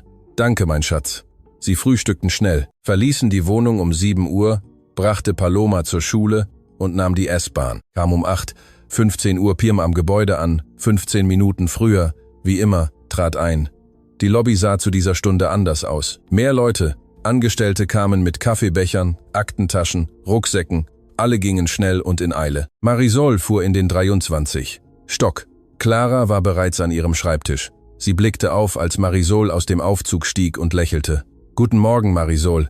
Pünktlich. Das gefällt mir. Guten Morgen. Komm, ich zeig dir deinen Platz.« Clara führte sie den Flur entlang. Sie passierten mehrere Büros, bis sie einen offenen Bereich mit 4 Schreibtischen erreichten. 2 waren besetzt. An einem arbeitete ein junger Mann, etwa 30 Jahre alt, mit Brille und getrimmtem Bart. Am anderen eine Frau, etwa 40, kurzes Haar, geblümte Bluse. »Marisol, das sind deine Kollegen. Er ist David, Assistent für operative Aufgaben. Sie ist Rocio, Finanzassistentin.« David hob die Hand zum Gruß. »Na, Rocio?« lächelte. »Willkommen. Danke.« Clara zeigte auf den 3. Schreibtisch. »Das ist deiner. Computer, Telefon, Grundausstattung an Büromaterial. Dein Firmen-E-Mail ist bereits aktiv. Benutzername und Passwort sind in diesem Umschlag.« Sie überreichte ihr einen kleinen Umschlag. »Gleich erkläre ich dir deine Aufgaben, aber zuerst gehen wir in die Personalabteilung, um deine Papiere zu erledigen.« Sie gingen in die Personalabteilung. Marisol füllte Formulare aus, unterschrieb Dokumente, es wurde ein Foto für ihren Ausweis gemacht. Sie bekam 2 Firmenuniformen, eine weiße Bluse mit dem eingestickten Hotellogo auf der Brust und eine schwarze Hose. »Die Uniformen sind optional, aber empfehlenswert«, erklärte das Mädchen aus der Personalabteilung. »Sie erleichtern die Dinge. So musst du nicht jeden Tag überlegen, was du anziehst.« Marisol nickte. Das passte ihr perfekt. Sie kehrten in den 23. Stock zurück. Clara setzte sich mit ihr an ihren neuen Schreibtisch und begann, ihr alles zu erklären. »Deine Hauptaufgabe ist es, den Executive-Empfang zu unterstützen. Das beinhaltet Telefonate annehmen, Termine vereinbaren, Besucher empfangen, Dokumente organisieren. Nichts Kompliziertes, aber es erfordert Aufmerksamkeit für Details. Hast du schon mal Excel benutzt? Ein bisschen. In der Klinik habe ich Patientenakten in Excel geführt. Perfekt. Dann wird dir das leicht fallen. Wir haben hier ein fortschrittlicheres System, aber die Logik ist dieselbe.« Clara verbrachte die nächste Stunde damit, ihr das System beizubringen, wie man Besuche registriert, wie man Anrufe weiterleitet, wie man Besprechungen am gemeinsamen Kalender der Führungskräfte plant, wie man Dokumente digital archiviert. Marisol machte sich Notizen in einem Notizbuch, das sie von zu Hause mitgebracht hatte. Sie schrieb alles auf, jedes Detail, jeden Schritt. Sie konnte es sich nicht leisten, etwas zu vergessen. Fragen, fragte Clara schließlich. Und wenn ich einen Fehler mache? Du korrigierst ihn. Jeder macht Fehler. Wichtig ist, sie nicht zu wiederholen. Marisol nickte. Gut, ich lasse dich arbeiten. Wenn du etwas brauchst, bin ich an meinem Schreibtisch. Und David und Rocio können dir auch helfen. Clara ging. Marisol blieb allein vor ihrem Computer zurück, atmete tief durch. Sie öffnete ihre E-Mails. Sie hatte 3 Nachrichten. Die erste war eine automatische Willkommensnachricht vom System. Die zweite war von Clara mit einem angehängten Handbuch. Die dritte war von Emiliano. Betreff: Willkommen. Sie öffnete die Nachricht. Marisol, willkommen am Team. Ich hoffe, Ihr erster Tag ist produktiv. Wenn Sie etwas brauchen, meine Tür steht offen. Emiliano. Es war einfach, direkt. Aber etwas an dieser Nachricht beruhigte sie. Sie schloss die E-Mail und begann, das Handbuch zu lesen. Die ersten Stunden vergingen schnell. Sie beantwortete 4 Anrufe, registrierte 2 Besuche, archivierte einen Stapel Dokumente, die David ihr gegeben hatte. Alles lief gut, ohne Fehler, ohne Probleme. Um 13 Uhr sagte Clara ihr, dass sie ihre Mittagspause machen konnte. Es gibt eine Cafeteria am 2. Stock, oder Sie können rausgehen, wenn Sie möchten. Ich habe mein Essen mitgebracht. Perfekt. Es gibt einen Mitarbeiterspeisesaal am 1. Stock, Treppen hinten. Marisol ging mit ihrer Lunchbox hinunter. Der Speisesaal war klein, 3 Tische, eine Mikrowelle, ein Kühlschrank. Es waren andere Mitarbeiter beim Essen. Sie erkannte die Rezeptionistin aus dem Erdgeschoss, 2 Reinigungskräfte, einen Wartungsarbeiter. Sie wärmte ihr Essen auf, sie hatte Reis mit Rührei zubereitet. Sie setzte sich an einen leeren Tisch und aß schweigend. Die Reinigungskräfte unterhielten sich leise. Eine erzählte, dass ihr Sohn einen Job in einer Fabrik bekommen hatte. Die andere sagte, dass sie ihren Enkel aus der Kita nehmen müsse, weil sie die Gebühren nicht mehr zahlen konnte. Normale Geschichten, normale Probleme. Marisol aß auf, wusch ihre Lunchbox und ging zurück in den 23. Stock. Der Nachmittag war ruhiger, weniger Anrufe, weniger Besuche. Sie nutzte die Zeit, um mehr aus dem Handbuch zu lesen und sich mit dem System vertraut zu machen. Um 15:30 Uhr kam Clara an ihren Schreibtisch. Emiliano braucht jemanden, der ihm diese Dokumente in sein Büro bringt. Kannst du das übernehmen? Sie überreichte ihr eine Mappe. Klar. Marisol nahm die Mappe und ging den Flur entlang. Sie klopfte an Emilianos Tür. Herein. Sie trat ein. Emiliano saß an seinem Schreibtisch und überprüfte etwas auf seinem Computer. Er blickte auf. Marisol, Clara hat mich gebeten, Ihnen das zu bringen. Sie überreichte ihm die Mappe. Emiliano öffnete sie und überprüfte die Dokumente. Perfekt, danke. Marisol nickte und drehte sich um zu gehen. Warten Sie. Sie blieb stehen und drehte sich um. Wie läuft Ihr erster Tag? Gut, denke ich. Bisher habe ich nichts kaputt gemacht. Emiliano lächelte. Es war kaum eine kleine Mundwinkelbewegung. Aber es war echt. Ein seltsames Gefühl durchfuhr sie. Eine Nervosität, die sie nicht verstand. Es war keine Angst. Es war etwas anderes. Sie schüttelte den Kopf. Sie durfte sich nicht ablenken lassen. Dieser Job war ihr Rettungsanker. Sie durfte ihn nicht durch alberne Gedanken ruinieren. Die letzten Stunden des Tages vergingen ohne Zwischenfälle. Um 16 Uhr sagte Clara ihr, sie könne gehen, morgen gleiche Zeit. Und Marisol, Sie haben heute gute Arbeit geleistet. Danke. Marisol fuhr mit anderen Mitarbeitern am Aufzug nach unten. Sie verließ das Gebäude. Die Sonne stand noch hoch. Sie hatte Zeit, Paloma frühzeitig abzuholen. Sie ging mit einem seltsamen Gefühl zur S-Bahn-Station. Müdigkeit. Ja, aber auch etwas anderes. Etwas wie Zufriedenheit. Sie hatte ihren ersten Tag überlebt. Sie hatte keinen Fehler gemacht. Sie war nicht entlassen worden. Sie war einen Schritt näher daran, ihr Leben zu stabilisieren, Paloma das zu geben, was sie verdiente. Als sie in der Schule ankam, rannte Paloma auf sie zu. Wie war es, Mami? Gut, mein Schatz. Sehr gut. Hat es dir gefallen? Marisol dachte darüber nach. Ja, ich glaube, es hat mir gefallen.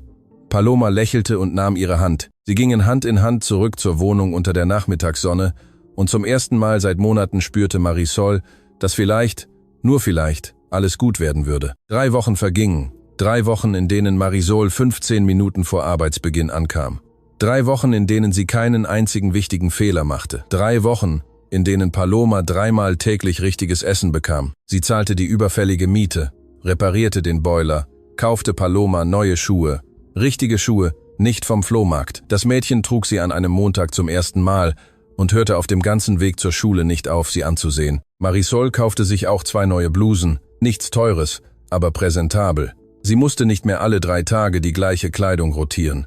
Die Dinge verbesserten sich, langsam, aber stetig. Bei der Arbeit hatte sie einen Rhythmus gefunden. Sie kam an, schaltete ihren Computer ein, überprüfte ihre E-Mails, organisierte den Tagesplan, nahm Anrufe mit professioneller Stimme entgegen, empfing Besucher freundlich, archivierte Dokumente fehlerfrei. David und Rocio waren gute Kollegen. David war still, aber hilfsbereit. Jedes Mal, wenn Marisol Fragen zum System hatte, kam er und erklärte geduldig. Rocio war gesprächiger. In den Pausen erzählte sie Geschichten von ihrer Familie, von ihren beiden Teenagerkindern, von ihrem Mann, der als Taxifahrer arbeitete. Sie fragte nie zu viel über Marisols Privatleben und das schätzte Marisol. Clara war anspruchsvoll, aber fair. Wenn Marisol etwas gut machte, erkannte sie es an. Wenn sie einen kleinen Fehler machte, korrigierte sie ihn ohne Demütigung. Marisol lernte schnell, dass Clara Ehrlichkeit über alles schätzte. Wenn man etwas nicht wusste, sagte man es. Wenn man einen Fehler machte, meldete man ihn. Nichts wurde versteckt oder Ausreden erfunden. Und Emiliano war anders. Marisol sah ihn jeden Tag, aber sie sprachen fast nie. Er kam früh, vor allen anderen. Er schloss sich in seinem Büro ein, ging zu Meetings, kam zurück, schloss sich wieder ein. Manchmal bestellte er Kaffee, manchmal bat er darum, ihm Dokumente zu bringen. Immer sagte er Danke, immer mit dieser ruhigen, höflichen, aber distanzierten Stimme. Marisol bemerkte Dinge. Sie bemerkte, dass er bis spät abends arbeitete, dass er oft erst um 20 oder 21 Uhr das Gebäude verließ, wenn alle anderen schon gegangen waren. Sie bemerkte, dass er in seinem Büro aß, immer allein. Sie bemerkte, dass er fast nie lächelte. Wenn er es tat, war es kaum eine kleine, kontrollierte Mundwinkelbewegung. Sie bemerkte, dass seine Anzüge immer tadellos waren, aber seine Augen immer müde wirkten. Es ging sie nichts an. Sie war da, um zu arbeiten, nicht um ihren Chef zu analysieren, aber sie bemerkte es trotzdem. An einem Donnerstagnachmittag kam Clara mit ernstem Ausdruck an Marisols Schreibtisch. »Marisol, ich muss dich um einen Gefallen bitten.« »Klar, am Freitagabend gibt es ein Firmenessen, Führungskräfte, Investoren, Partner. Normalerweise begleite ich Emiliano, um die Logistik zu koordinieren, aber meine Mutter liegt am Krankenhaus. Ich muss bei ihr sein. Es tut mir sehr leid. Ist sie ernsthaft krank? Wir wissen es noch nicht, aber ich kann sie nicht allein lassen. Ich verstehe.« Clara atmete tief durch. »Ich brauche dich, um hinzugehen.« Marisol blinzelte. »Ich weiß, das ist viel verlangt. Ich weiß, du bist erst seit 3 Wochen hier, aber es ist niemand sonst da. David hat eine familiäre Verpflichtung und Rocio kann wegen ihrer Kinder nicht lange bleiben. Was müsste ich genau tun? Mit dem Restaurant koordinieren, überprüfen, ob alles bereit ist, die Gäste empfangen, sicherstellen, dass Emiliano während des Abendessens alles hat, was er braucht. Im Grunde einfach da sein, falls etwas auftaucht. Marisol spürte einen Kloß am Magen. »Ich habe noch nie so etwas gemacht. Ich weiß, aber ich vertraue dir. Du bist verantwortungsbewusst. Du bist aufmerksam. Du schaffst das. Und Paloma? Ich muss sie von der Schule abholen. Das Abendessen beginnt um 20 Uhr. Du kannst wie immer um 16 Uhr gehen, Paloma abholen, sie nach Hause bringen und um 19:30 Uhr ins Restaurant zurückkehren. Ich zahle dir Überstunden und am Montag bekommst du den Tag frei, um das auszugleichen.« Marisol dachte nach. Sie brauchte das zusätzliche Geld und Clara war gut zu ihr gewesen. Sie konnte nicht Nein sagen. »In Ordnung, ich mache es.« Clara seufzte erleichtert. »Danke. Wirklich, ich schulde dir etwas Grosses.« Am nächsten Tag, Freitag, ging Marisol pünktlich um 16 Uhr. Sie holte Paloma von der Schule ab, bereitete ihr schnell Abendessen zu, badete sie und ließ sie bei Frau Remedios. Die Dame hatte zugestimmt, für 2 Stunden auf sie aufzupassen, am Austausch für 40 Franken. Ich passe auf sie auf, aber um 22 Uhr bringen Sie mir zurück. Ich muss auch schlafen. Um 22 Uhr pünktlich. Danke, Frau Remedios. Marisol zog sich um, zog ihren schwarzen Rock, eine ihrer neuen grauen Blusen und ihre geputzten Schuhe an. Sie ließ ihre Haare offen und trug etwas mehr Wimperntusche als sonst. Sie sah sich am Spiegel an. Sie sah präsentabel aus, nervös, aber präsentabel. Sie kam um 19:20 Uhr am Restaurant an. Es war ein elegantes Lokal, weiße Tischdecken, silbernes Besteck, Kristallgläser. Ein Kellner empfing sie am Eingang. »Guten Abend. Reservierung. Ich komme am Auftrag von Herrn Emiliano Damaso. Ich bin seine Assistentin.« Der Kellner überprüfte eine Liste. »Ah, ja. Haupttisch hinten.« Alles ist bereits bereit. Möchten Sie bitte überprüfen? Der Kellner führte sie zu einem großen Tisch in der Mitte des privaten Saals. Es gab 12 Stühle. An jedem Platz lag ein gedrucktes Menü mit dem Namen des Gastes. Marisol überprüfte, ob alles in Ordnung war. Saubere Gläser, gut gefaltete Servietten, ausgerichtetes Besteck. Alles perfekt. Die ersten Gäste kamen um 10 Uhr an. Marisol empfing sie am Eingang, überprüfte ihre Namen auf der Liste und führte sie zum Tisch. Führungskräfte in Anzügen, Krawatten, teuren Uhren. Einige kamen mit eleganten Ehefrauen, Abendkleidern, glänzenden Schmuckstücken, alle höflich, aber mit dieser kalten Höflichkeit von jemandem, der es gewohnt ist, bedient zu werden. Emiliano kam als letzter um Punkt 20 Uhr. Er trug seinen dunkelgrauen Anzug, marineblaue Krawatte.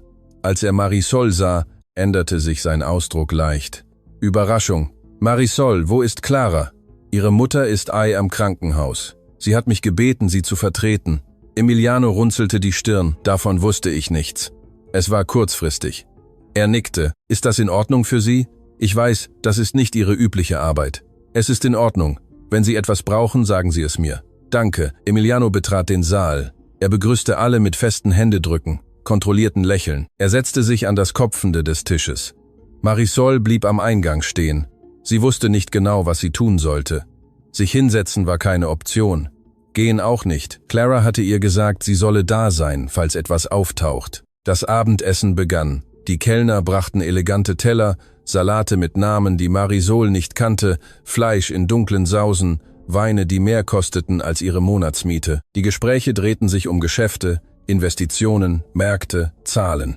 Marisol interessierte nichts davon, aber sie hörte zu. Sie bemerkte, dass Emiliano wenig sprach, antwortete, wenn er gefragt wurde, nickte, wenn jemand eine Idee präsentierte, aber er initiierte keine Gespräche, lachte nicht über Witze, trank keinen Wein, nur Wasser. Ein älterer Mann mit silbergrauem Haar und braunem Anzug hob sein Glas.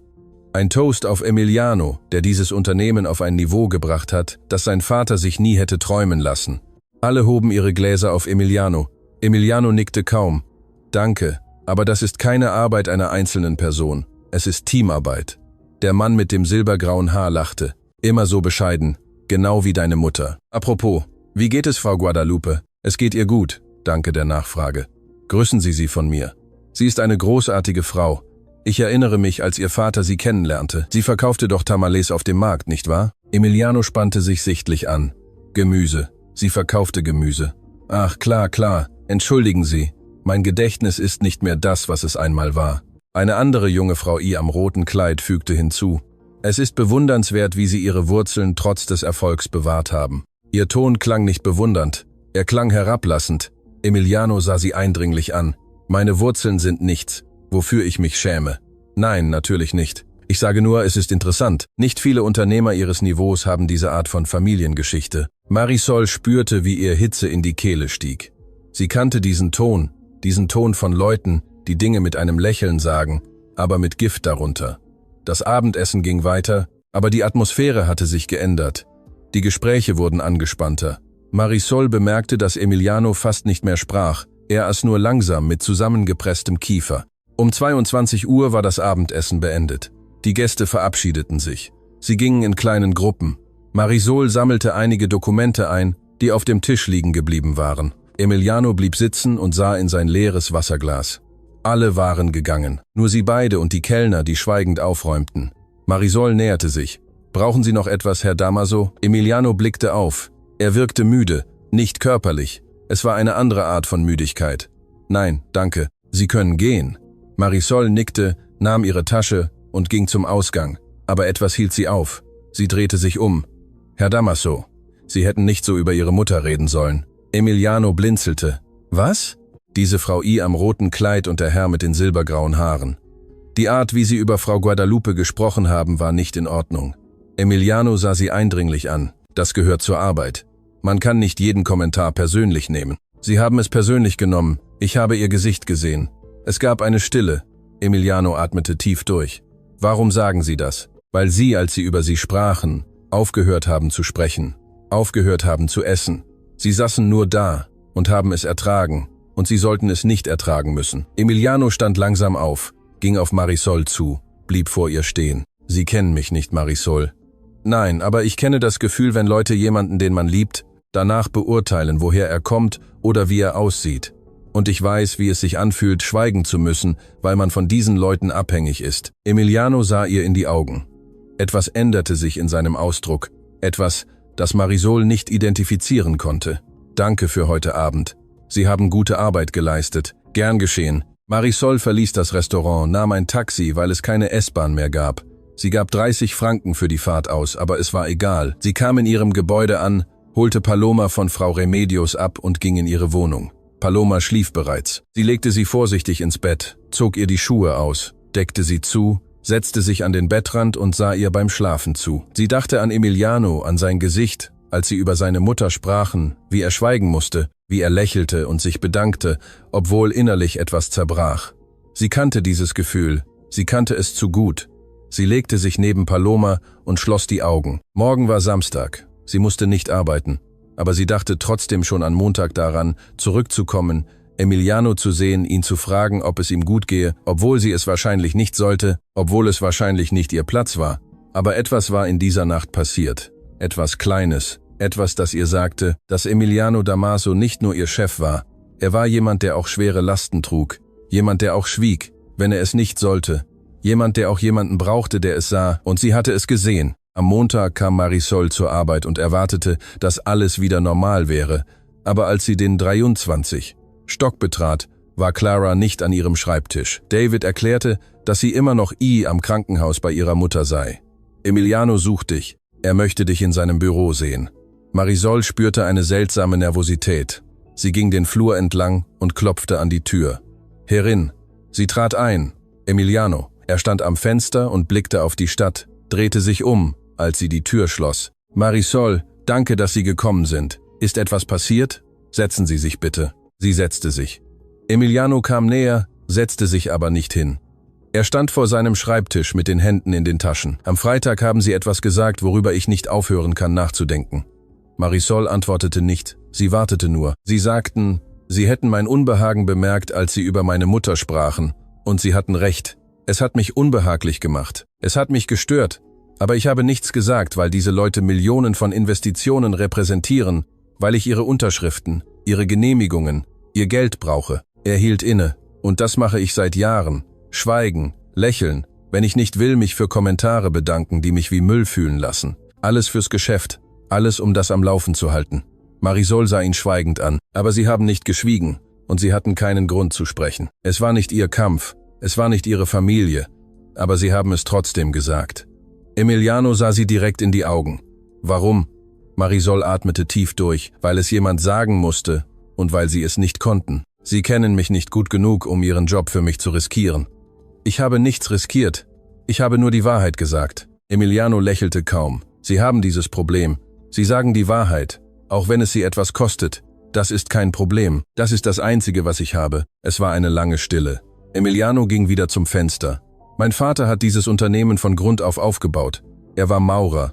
Er arbeitete 16 Stunden am Tag, sparte jeden Franken. Als er genug hatte, kaufte er ein Grundstück. Dann baute er ein kleines Hotel, dann noch eins und noch eins. Als er starb, war ich 25 Jahre alt und erbte all das. Er drehte sich zu Marisol um. Und seitdem habe ich daran gearbeitet, dass sein Erbe wächst, damit es nicht verloren geht. Aber unterwegs habe ich etwas Wichtiges vergessen. Ich habe vergessen, warum er es aufgebaut hat. Er hat es nicht getan, um Investoren zu beeindrucken oder mit Leuten zu Abend zu essen, die verachten, woher wir kommen. Er hat es getan, um uns ein besseres Leben zu ermöglichen, damit meine Mutter nicht in der Sonne Gemüse verkaufen musste, damit ich Möglichkeiten hatte, die er nie hatte. Marisol spürte die Anspannung in ihren Schultern. Aber meine Mutter verkauft immer noch Gemüse, weil sie es gerne tut, weil dort ihre Leute sind. Und ich habe mich jahrelang dafür geschämt. Nicht wegen ihr, sondern wegen dem, was andere denken würden. Und deshalb sitze ich jede Nacht bis spät hier, versuche, genug zu sein für Leute, die mich niemals als gleichwertig ansehen werden, weil sie wissen, woher ich komme. Emiliano näherte sich Marisol. Und dann kommen Sie, eine Frau, die ihren Job verloren hat, um meine Mutter zu verteidigen, die nicht schweigt, wenn etwas falsch ist, die ihrer Tochter beibringt, mutig zu sein, auch wenn es teuer ist. Und Sie lassen mich sehen, was ich verloren hatte. Marisol stand auf. Herr Damaso. Emiliano, ich sagte Ihnen, Sie sollen mich Emiliano nennen. Emiliano, ich weiß nicht, was Sie erwarten, dass ich sage.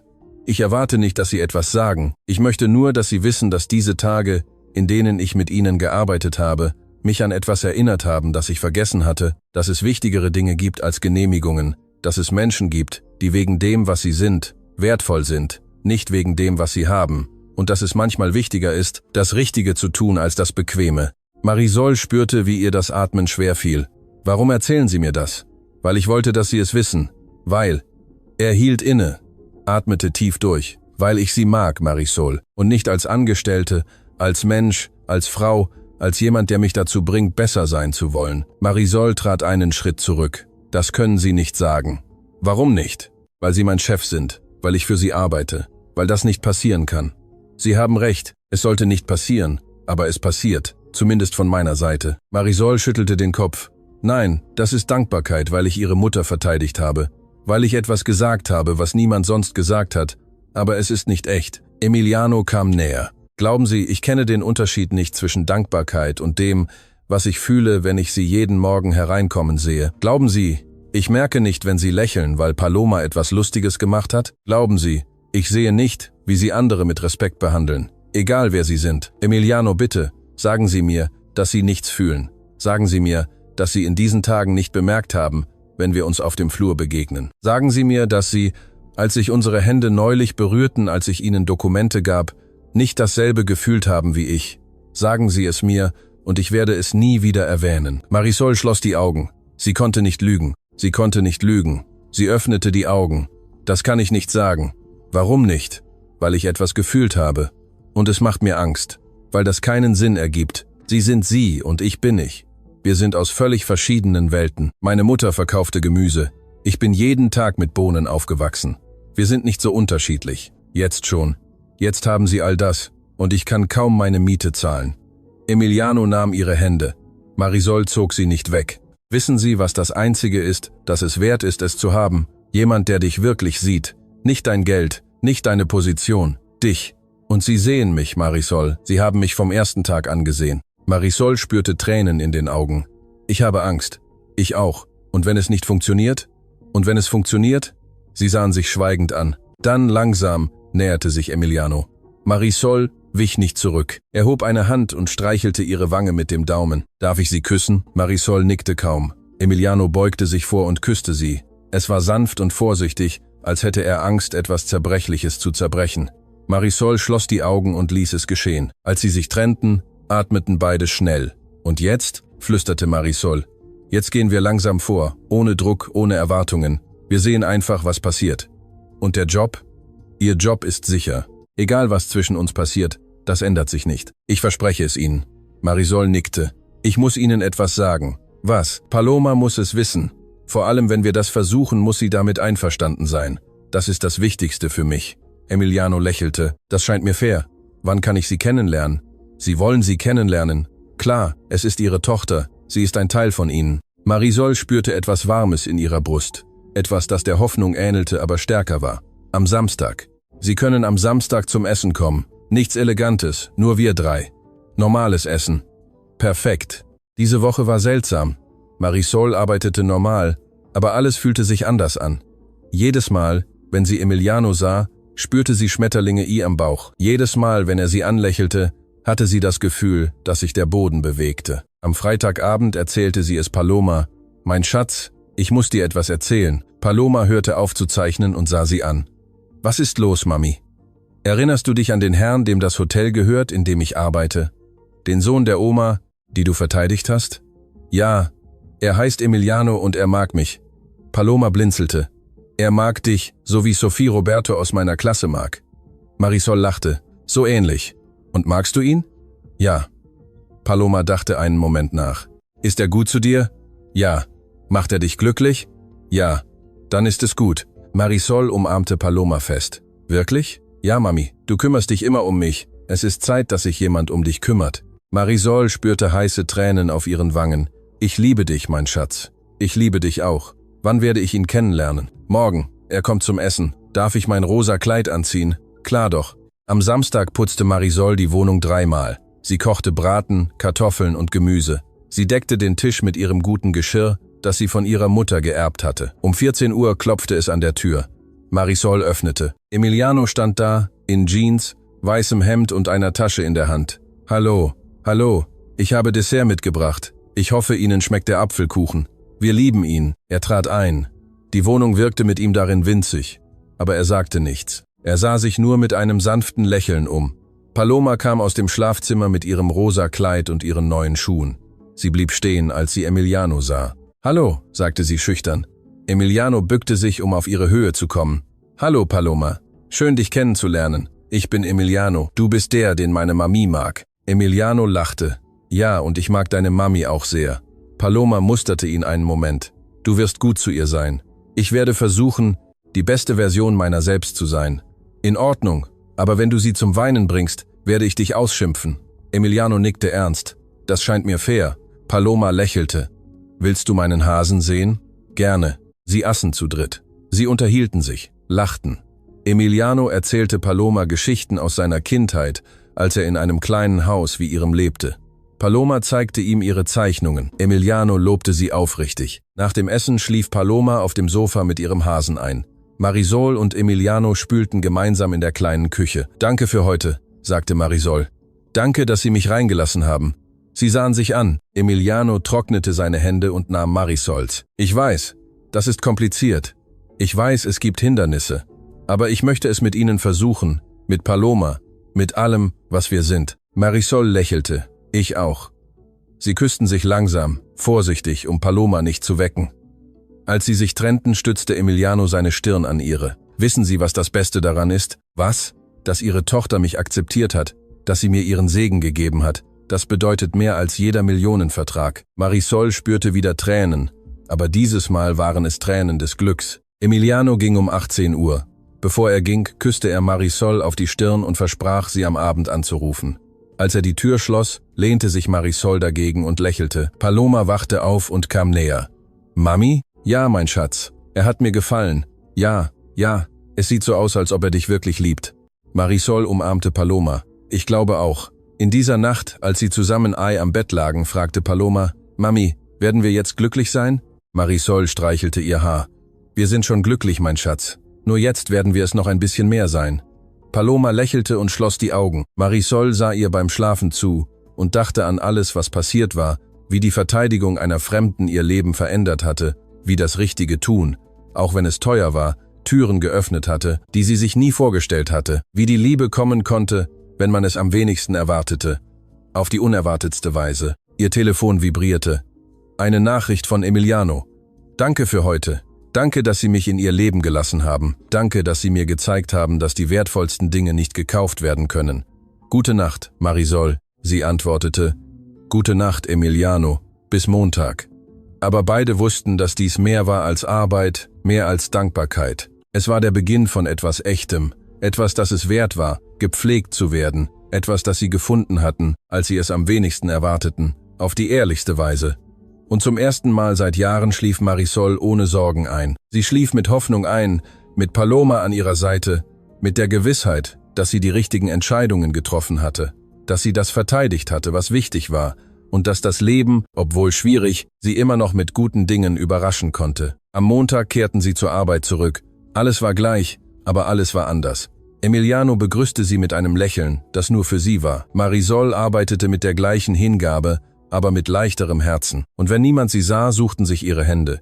Ihre Blicke trafen sich, ihre Lächeln wurden geteilt. Denn manchmal beginnen die besten Geschichten mit einem Akt der Tapferkeit, mit der Verteidigung eines Unbekannten, mit dem Lehren seiner Tochter, dass Würde wichtiger ist als Bequemlichkeit. Und manchmal, nur manchmal, belohnt das Universum diese Tapferkeit mit etwas Unerwartetem, mit jemandem, der dich wirklich sieht, der schätzt, wer du bist, der versteht, woher du kommst und der bereit ist, etwas Neues mit dir aufzubauen. Marisol hatte eine Dame in einer eleganten Lobby verteidigt und unwissentlich ihre eigene Zukunft verteidigt. Denn an diesem Tag gab sie nicht nur Frau Guadalupe Würde, sie gab sie sich selbst, und das war es, was am Ende alles änderte.